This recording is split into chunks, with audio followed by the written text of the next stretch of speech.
Hello, hello, hello. This is James, and welcome to the show. Today we are continuing our 100 days of meditation. Yesterday I didn't do a live, but I did post a video, so y'all can check that out.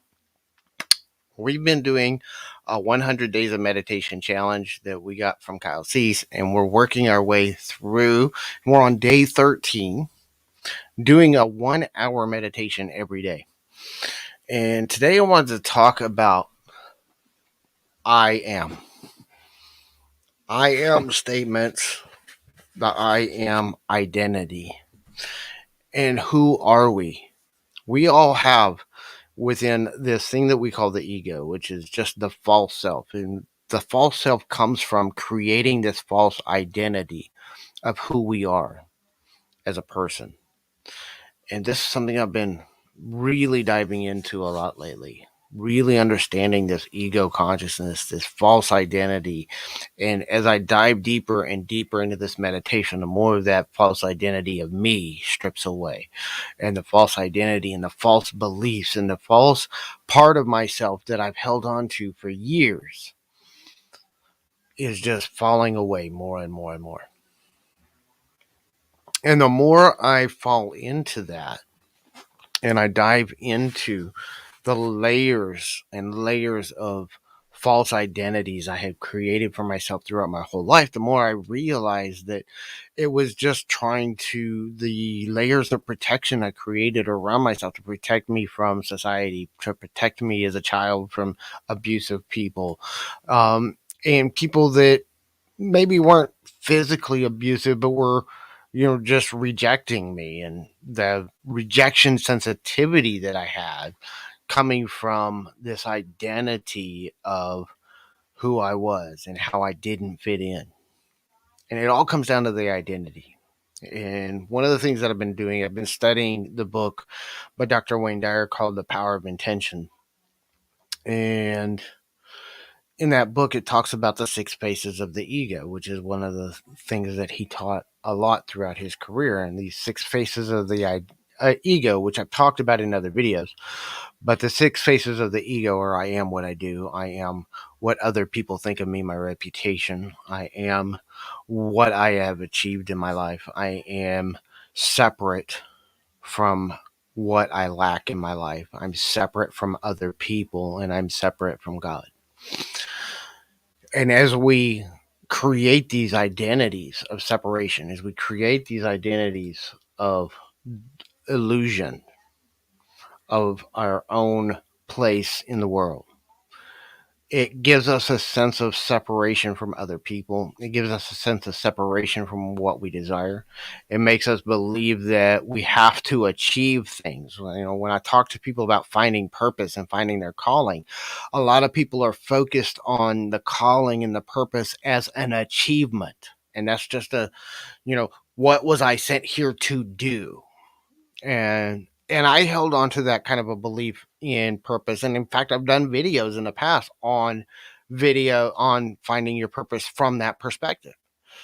The more I dive into my own healing and get into alignment with my own truth, it's not about achieving anything. And the less I just care about achieving, so much of what we spend our time and our effort and energy on and how we judge other people is based off of how they achieve and what they're achieving. One of the things that held me back for many years in sharing these ideas and sharing the things that I'm sharing, one of the big things that held me back for all these years was the fact that I didn't have those achievements that other people doing this kind of work had. I see people like Kyle Cease and Aaron Abkey and Teal Swan and all these other transformational coaches and Wayne Dyer and Bob Proctor, and they all had, these great careers and these great achievements before they started teaching the transformational work. And I, for years, held myself back and judged myself because I didn't have those achievements. My life prior to doing all this, my life, and still is in some ways, and it's something I'm working my way through, was a life stacked with failure, not success.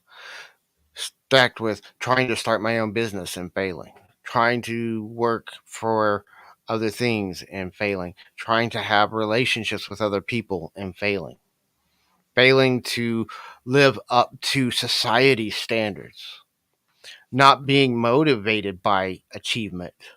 And every time I tried to focus on achievement, I would sabotage everything I did because it wasn't motivating to me. It wasn't moving me forward. And I was just taking all the wrong actions, trying to fake it until I made it and doing all that because I was trying to achieve success. I was trying to make something happen. And more often when I would focus on what I was getting and what I was receiving from what I was doing, because that's what I thought I was supposed to do based off of what I was learning, the more I would struggle and suffer and sabotage my own efforts and lead myself into failure. And this is true of any I am statements. One of the things that I talk about is these I am statements. And one of the things that was coming up a lot for me is anytime you say I am and then follow it with anything, you're creating a false, it's not true. So if you say I am broke, I am rich, you are creating an identity around that statement. And the universe is going to serve you with proof that that statement is true for you. And the ego will always be looking for proof that that is true for you. So if you say, I am a failure, you will find lots of reasons to reiterate that belief in your life. If you believe I am successful, you will find lots of reasons to reiterate that into your life.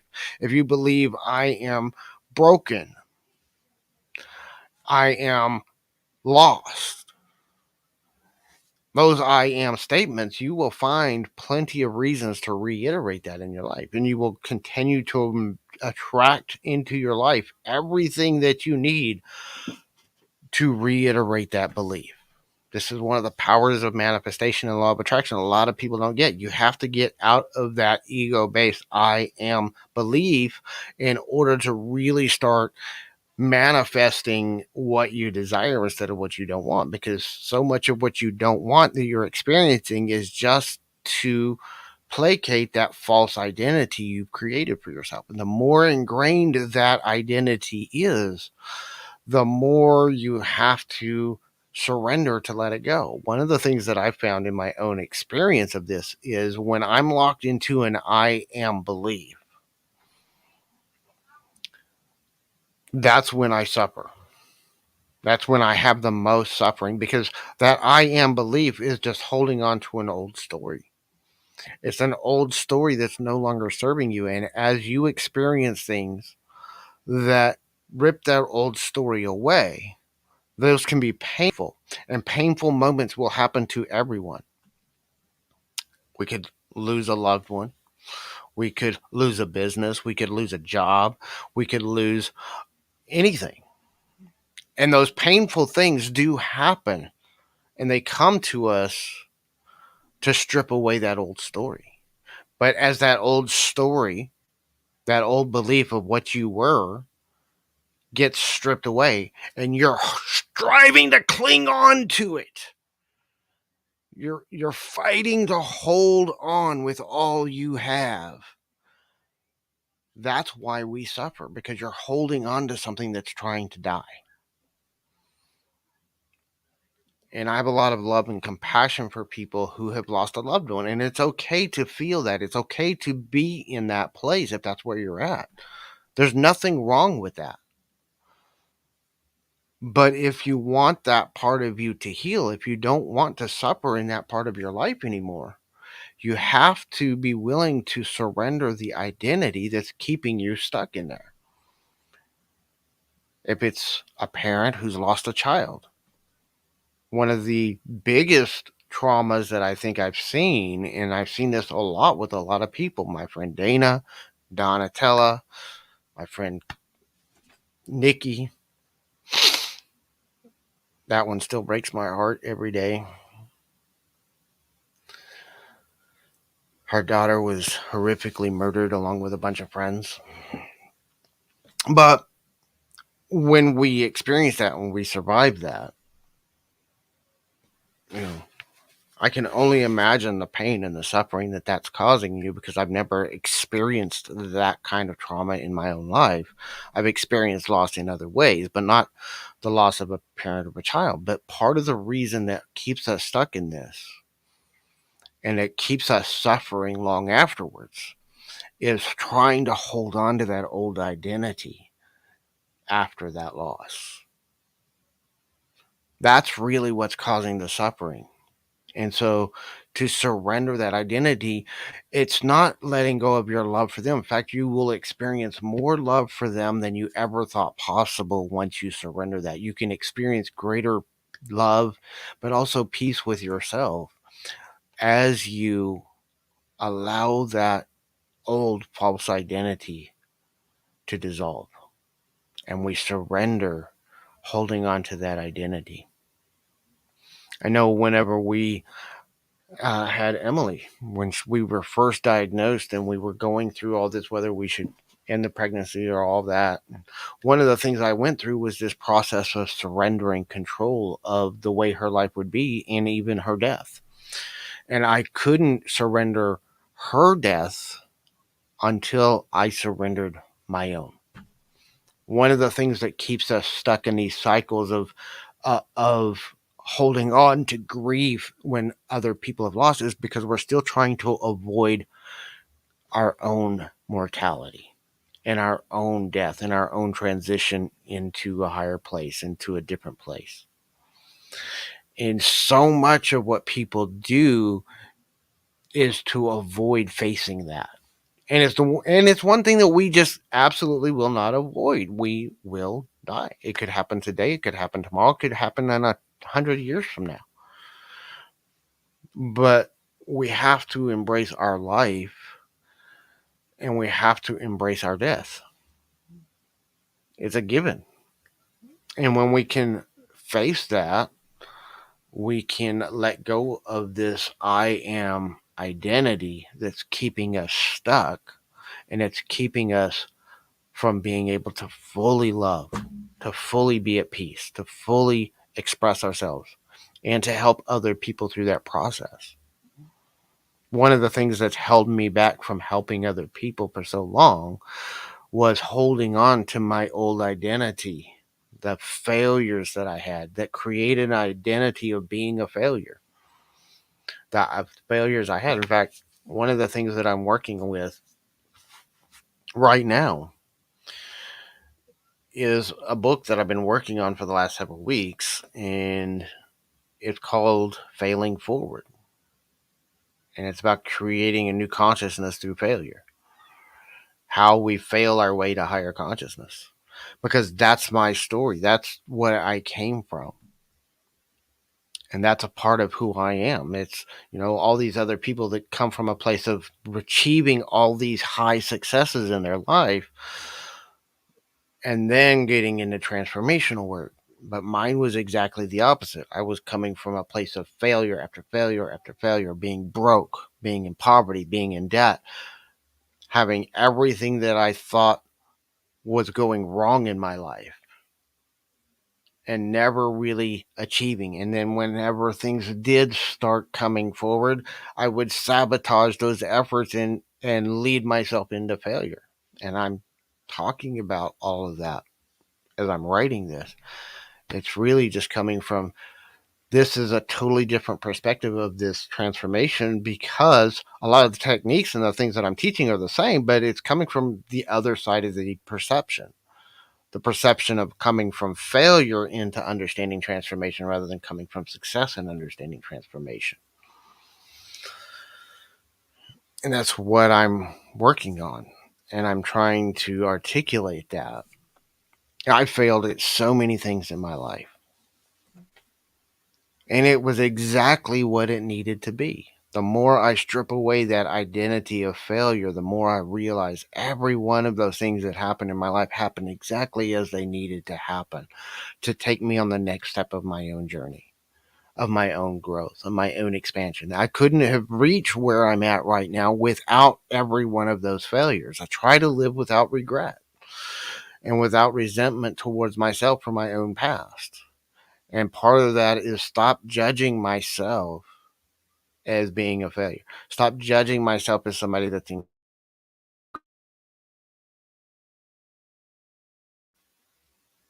the more I step out of my own judgment of myself, which is a work in progress. I'm much better at it now than I was even just a few weeks ago. This daily meditation is helping me face a lot of my own self judgment. That's part of where that judgment comes in, is we're judging ourselves based off of these false identities we've created ourselves. That's where a lot of the self judgment comes from, as we really look at these identities we've created in our ego of who we are. We judge ourselves based off of that identity. And so the more we let go of that identity, the more we let go of judgment. The more we let go of the need to judge ourselves, the more we let go of our need to judge other people and what they're going through. If we really want to find peace in our political spectrums, we have to let go of our self judgments, and then we have to let go of our judgments of other people and the identities we're creating from people of being good and evil. That's just an identity, and it's of the ego. It's just trying to label everything. And it's okay. I think sometimes having labels on things help us to understand them, like ADHD. I have, and I'm very specific in how I say this now.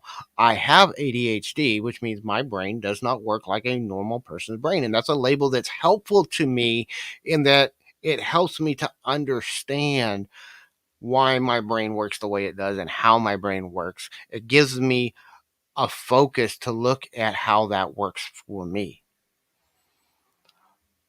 But for a long time, my label, my identity was I am ADHD. And there's a big difference between I have ADHD, which is something that I have, and I am ADHD, which is my identity.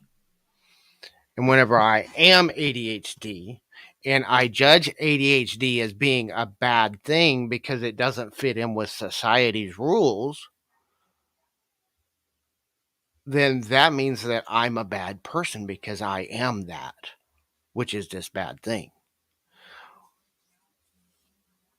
So we need to shift our perception of things being good and bad, accept it for what it is, allow it to be there, accept that part of ourselves, and then we can find new ways. And when we can love ourselves with it fully, and learn to let go of resentment and judgment of ourselves because we have this condition in our lives, then we can find some peace with it, and we can work with it instead of fighting against it. That's one of the things with this self judgment and self identity. The more we create this identity inside of ourselves and we judge that, we're constantly creating this internal battle. And that's one of the things I've spent the last 2 years, 2.5 years, since just before the pandemic started in 2020. I spent most of that time working on me. That's why I'm peace expanding is all about finding my inner peace and ending the internal warfare that has ruled most of my life and caused a lot of those failures in my life. A lot of the failures I've experienced was because I had this internal warfare between my ego and my soul.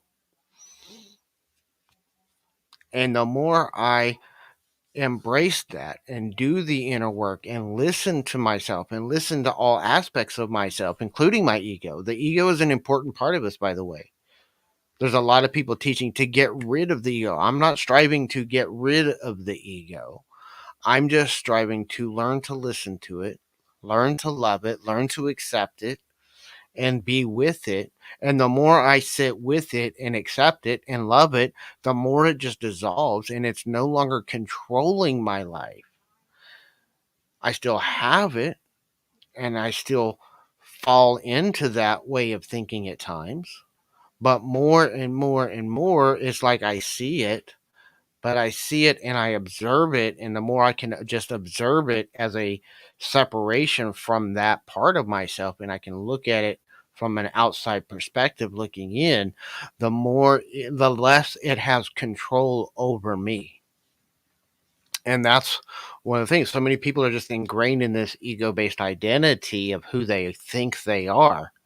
that they can't see that they're so much bigger than that.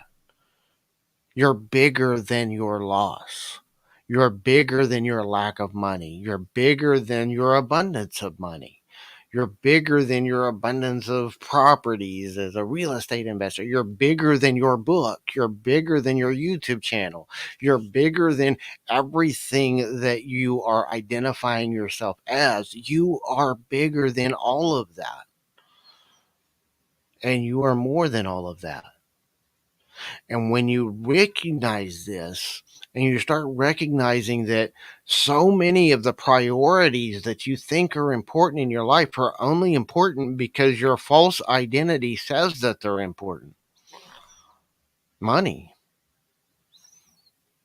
I have made such a huge shift in just the last 2 weeks. Everything I was doing with the Intentional Prosperity Guide, I've kind of put it on hold. I haven't been doing anything with it because, one, I'm waiting on this book to get here because I think it's going to help solidify some of what I'm doing there. But it's about shifting consciousness around money. And as I started doing this, I completely shifted my own consciousness around money. And I think money's changing. They can't just keep printing it and printing it and printing it, which is why we're having mass inflation, because they're printing. One of the things that I've read and been hearing around a lot with money, they printed 80% of the money in the US that's ever been printed, ever, has been printed in the last 2 years. 80%. That means that they have printed more money in 2 years than in 200 years before that. And that's why we're having such mass inflation, because there's more money in circulation. The more money there is, the less valuable it is, which means it's going to take more and more and more. But that also means that there's a greater abundance of money than there's ever been. So let's stop looking at it from the lack perspective of it's losing value, and let's look at it from the abundance perspective. There is more abundance of money that can flow to you than there's ever been before. Now, I think some of these systems are going to change and collapse. I think we may have a new currency. And no, it may be Bitcoin, it may not. But I'm thinking a new currency as in new value. You got to recognize that money is just value. It's the reason money's worth anything is because we say it has value. And so as we shift our perspective to what do people value? Do you value the information that we share? Do you value your personal growth? Do you value the stuff that you have? What do you value? And are you living in alignment with that which you claim to value? Because this is where integrity comes in, which is one of the most important principles in my life is integrity. And there's a lot of times I've been out of my own integrity because I was valuing the opinions of other people over my own opinion of myself. I was valuing what other people wanted me to do greater than my own calling, and doing what I felt called to do and doing what felt right to me. And I valued the perceptions of things outside of me to make choices. Now, I don't blame the things outside of me. I have for a long time in my life. I'm getting less and less to blaming everything outside of me because it's my choice. The more I dive deeper into this, the more I realize being in that situation, being in those relationships, being in that place where that was a choice that was made, it was still my choice. And whether they accepted my no for an answer or not, that's on them. But I always had the right to say no. That's out of alignment with my truth. That's out of alignment with my energy, with what I feel is right for me right this moment. And if they don't respect that, they're not somebody that needs to be in your life anyway. Staying in relationships with people that don't respect that, that's where we have to set healthy boundaries. We can love them, but set healthy boundaries and say, this is what I'm willing to tolerate in my life.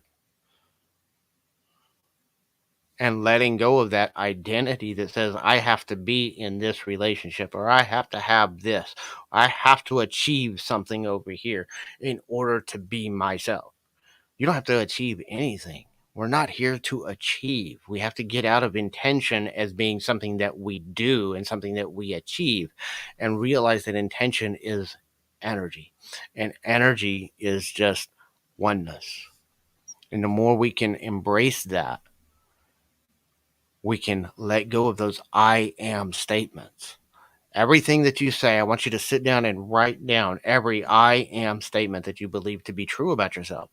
And as you do that, write down, what if I couldn't believe that anymore?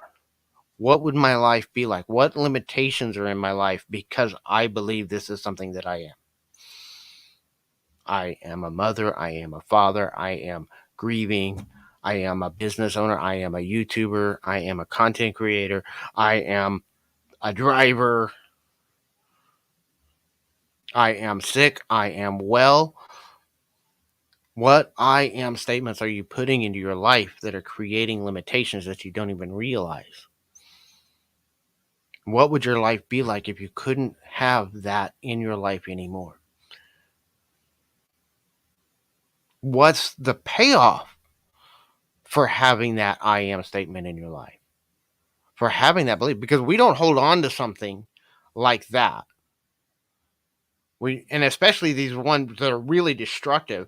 A lot of people hold on to these I am statements and they say, well, this is such a destructive, I would never hold on to a belief that is destructive to me. But you do. We all do. I have self-destructive beliefs in myself that I'm working my way through right now, that I realized I was getting some benefit from holding on to them. Otherwise, I wouldn't have held on to them. I was meeting one of my emotional needs, or I was meeting one of my primary needs. I was receiving some kind of fulfillment from holding on to that belief. Maybe it protected me from putting myself out there. Believing that I am this failure that can't teach other people kept me from putting myself out there and potentially being hurt by other people.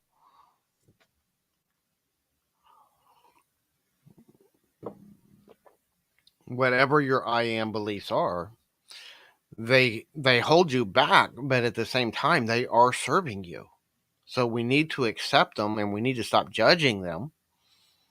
But at the same time, we need to let go of the identity that they create in our lives. And we have to recognize how they are benefiting us. And then say, what else could I do? What else could I to get the same benefit without holding on to that false belief? And this is going to help shift that paradigm. Write these things down. I write these down in my journal and work my way through them. And I have a whole list of I am statements that I'm working my way through these processes on. Every time I say I am a content creator, I am a smoker is one that I'm working on right now. I am a smoker. It is something that I do, that I am trying to work on reducing the need to do in my life. I know it's self-destructive. I know it's hurting me. And that's something that I'm working my way through. And I'm doing a lot of energy work around that. And I'm facing that one. And I've been healing with that one. And I'm smoking less. The more I do this work with that part of myself, the less I'm smoking, by the way. I haven't quit smoking yet, but I'm smoking less because I've been doing some of this work with it.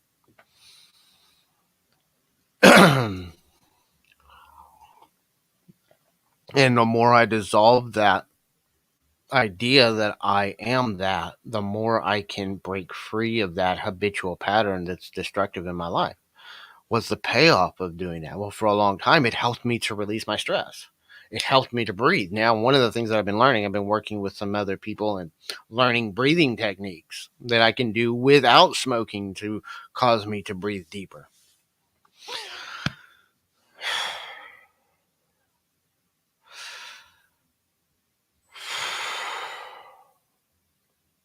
And so sometimes when I feel that craving for a cigarette coming on, I'll just sit and do the breathing techniques. And then I'll just keep doing whatever I was doing and don't go smoke a cigarette. And sometimes I still do. But I'll do this, especially like I get on a 2 or 3 hour live stream or a 2 or 3 hour conversation. I don't want to walk away and leave it. But I also don't smoke in the house. I don't smoke around the kids. I smoke outside, away from the kids.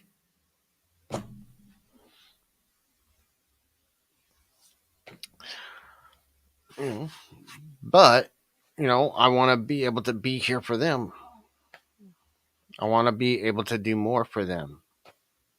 It costs a lot. It's going up, getting more and more expensive. It's ridiculous. It's almost as bad as putting gas in your car. But I'm having to change that identity about myself. As I'm changing and shifting that identity, I'm wanting to do it less and less and less. And the more we shift our identity, so many people struggle with weight loss because they have this identity that I am fat, and they're judging themselves because of that identity. And I think it's important that we control our health, and that includes losing weight, but we need to focus and shift our focus onto what we want to gain instead of what we want to lose. That's one of the things that I'm learning about this. I want to gain better health rather than losing these negative habits that are keeping me stuck. I'm struggling with some of that, but that's the identity I'm working through. And it's okay. One of the biggest things and shifts I made in my life in the last 2 years, and I'm better at it now than I used to be. I'm still working on it every day, but I've learned so much to accept myself where I'm at. And that's, I think, one of the first things that we need to do in order to be able to start doing this transformational work, accepting ourselves fully where we're at without judgment. The more you can accept yourself with your good habits, with your bad habits, with the things, accepting responsibility for the things, that accepting it doesn't mean that we don't strive to change it. Accepting that I'm a smoker does not mean that I'm not striving to change it. Accepting that I've been a real jerk and jackass at times in my life doesn't mean that I'm not striving to and change that about myself and to change the behaviors that have caused that in my life. But I'm accepting that it's okay for me to be there at the moment. If you're a mom, if you've lost a child, it's okay to be in that grief and in that pain at the moment. But if you want to move out of that pain, that's okay too. In fact, you would be able to, you are not hurting the ones that you lost by letting go of the pain of loss. The identity of loss is actually what's trying to die. And the reason you're suffering so much is you're holding on to an identity that's trying to leave you. And you are not in any way harming them or disrespecting their memory to let that false identity of you dissolve and go away. And I say this with love because I have a lot of moms on my list who have lost a child. My friend Donatella, my friend Dana, my friend Nikki. I've lost so many moms. One of our HPE moms just recently lost her child just this week. Heidi, we love you and we grieve with you. But know that that suffering comes from holding on to that loss and that old identity that's trying to die away. And you can choose to stay in that identity and it's okay. But you can also choose to move to a new identity and move out of that. And that's okay too. And I love you whichever one you choose. It's okay. One of the things that I found as I've been doing this work in my own life, more and more, and this is one of the keys to understanding love and compassion for other people. I can love somebody else exactly where they're at. That doesn't mean that I have to tolerate the negative behavior that comes from that in my life. That doesn't mean that I have to live with them, but I can love them and have compassion for them where they're at without tolerating or taking into myself the pain. One of my great teachers used to always say, "You can't feel bad enough to make one other person feel good. You can't be poor enough to help another person create abundance in their life. You cannot be pained enough and suffer enough to ease one other person's suffering." It's only when we move out of that and we fall into our love and our compassion and allow ourselves to do our own healing that we can then help heal other people. You can only heal people up to the level at which you've healed yourself.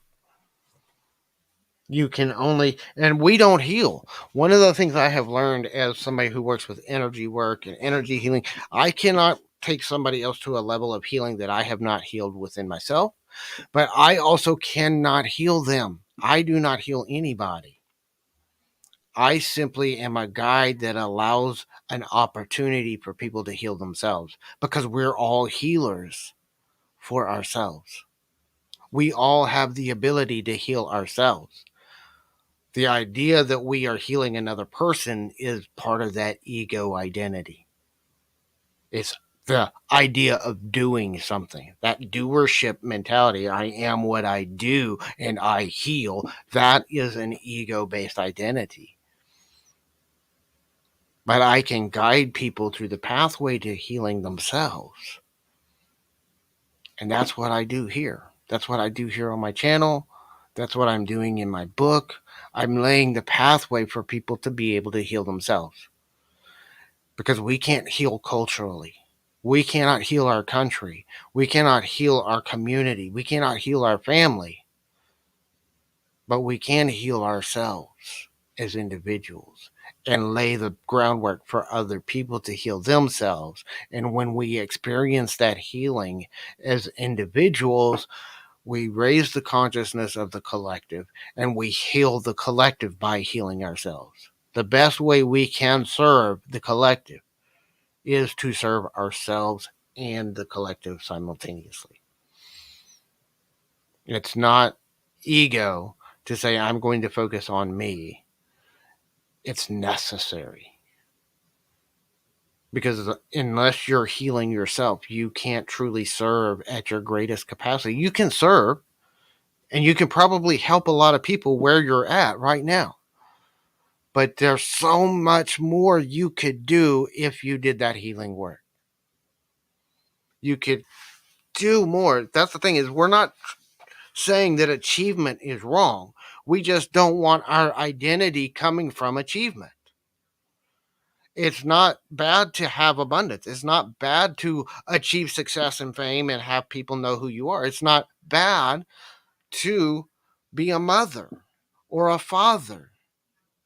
We just don't want our identity, who we think we are, coming from those things, because we are so much more than all those things. You're bigger than all that. You are bigger than every problem you've ever had, all piled into one. You're bigger than all of it. We have to get out of the ego identities that keep us stuck if we want to move forward. I hope that this helps you. If you like this content, if you're enjoying this information, make sure you subscribe to our channel, share it out, let other people know about what we're talking about. We will see you tomorrow, day 14. What tomorrow is going to bring, we don't know yet. We'll see what comes up in tomorrow's meditation. We love you. Go with peace. Have a great day.